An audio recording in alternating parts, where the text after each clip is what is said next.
কিছু কিছু কেকের অর্ডার কনফার্ম করার সময় বোঝা যায় না যে ওই কেকটাতে আসলে কতটা পরিশ্রম যাবে। পরিশ্রম যাক আর যাই হোক, কাজ শেষে কেকের আউটকাম দেখে যে শান্তিটা লাগে, ওই শান্তির কাছে সব পরিশ্রমই তুচ্ছ। আসসালামু আলাইকুম, আজকে আপনাদের সাথে আরো একটা কেকের ডেকোরেশন ভিডিও নিয়ে হাজির হলাম। আশা করছি আজকের ভিডিওটি আপনাদের সকলের কাছে অনেক অনেক ভালো লাগবে। স্ক্রিনে যে কেকটি দেখতে পাচ্ছেন, এই কেকটা আমার এক স্কুল ফ্রেন্ড অর্ডার করেছিল তাদের প্রথম বিবাহ বার্ষিকী উপলক্ষে। পরিচিত বা বন্ধু বান্ধবীদের কাছ থেকে যখন কোনো অর্ডার পাই তখন কিন্তু বেশ ভালোই লাগে। যাই হোক, এই কেকটার ডিজাইনটা বেশ কমন এবং খুবই ইজি, তবুও কেকটা করতে লাস্ট মুহূর্তে একটু বেশি পরিশ্রম করা লাগছে আমার। চকলেট কেকটা মোটামুটি সবারই পছন্দের শীর্ষে, আর আমার পেজে সবচেয়ে বেশি সেল করা কেক হচ্ছে এই চকলেট কেক। কার কোন ফ্লেভার পছন্দ এবং আপনারা কে কোন জায়গা থেকে আমার এই ভিডিওটা দেখছেন অবশ্যই কিন্তু কমেন্টস করে জানাবেন। এবার হচ্ছে সুগার সিরাপ আর হচ্ছে চকলেট ক্রিমটা ব্যবহার করব। কেকের স্বাদটা আরো বাড়ানোর জন্য আমি হচ্ছে বেশ কিছুটা চকলেট গানাশ দিয়ে দিব, আর এই চকলেট গানাশটা হচ্ছে ব্লুবেলের মিল্ক চকলেট। এখন কেকটাকে ক্রাম কোটিং করে নিব, সামান্য ক্রিম দিয়ে কোট করে এটাকে নর্মাল ফ্রিজে রেখে একটু সেট করে নেবেন। যারা হচ্ছে প্রাইমারি লেভেলে আছেন তারা অবশ্যই এই বিষয়টা স্কিপ করবেন না। কথা বলতে বলতে সম্পূর্ণ কেকটাকে ফিনিশিং করে নিলাম। এবার হচ্ছে উপর থেকে চকলেট ক্রিমটা দিয়ে দিলাম এবং সম্পূর্ণ কেকটা হচ্ছে আমি এই চকলেটটা দিয়ে কোট করে নেব। এই চকলেট কোট করে নেওয়ার পর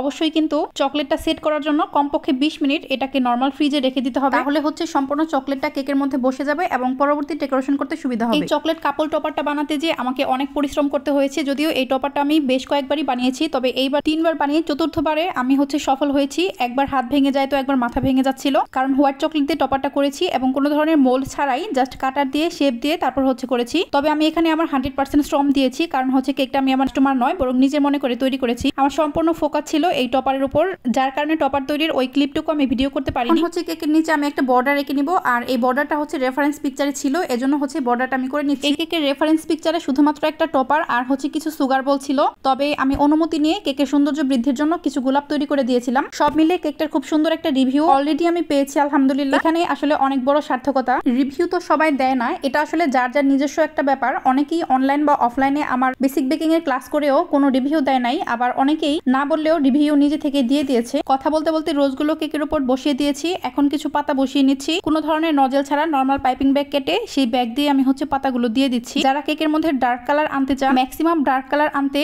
বা যে কোনো ডার্ক কালার আনতে অবশ্যই চেষ্টা করবেন ওয়েলটনের জেল কালারটা ইউজ করতে, তাহলে সুন্দর একটা ডার্ক কালার চলে আসবে। আর ডার্ক কালার যদি আপনারা জেল কালার ছাড়া করতে চান তাহলে কিন্তু আপনার ক্রিমটা একদমই নরম হয়ে যাবে, আর এই গরমে কিন্তু ক্রিম একবার গলে গেলে সেটা দিয়ে ডেকোরেশন করাটা বেশ কঠিন। অফ ক্যামেরা আমি কেকের উপরে নাম লিখে নিয়েছি। আজকের মতো এখান থেকে বিদায় নিচ্ছি। আশা করছি আমার আজকের এই ডেকোরেশনটি আপনাদের কাছে অনেক অনেক ভালো লেগেছে, আর ভালো লেগে থাকলে একটা লাইক কমেন্ট শেয়ার দিয়ে অবশ্যই আমাদের পাশে থাকবেন। দেখা হবে অন্য কোনো দিন অন্য কোনো ভিডিওর সাথে। সে পর্যন্ত সবাই অনেক অনেক ভালো থাকবেন। আল্লাহ হাফেজ।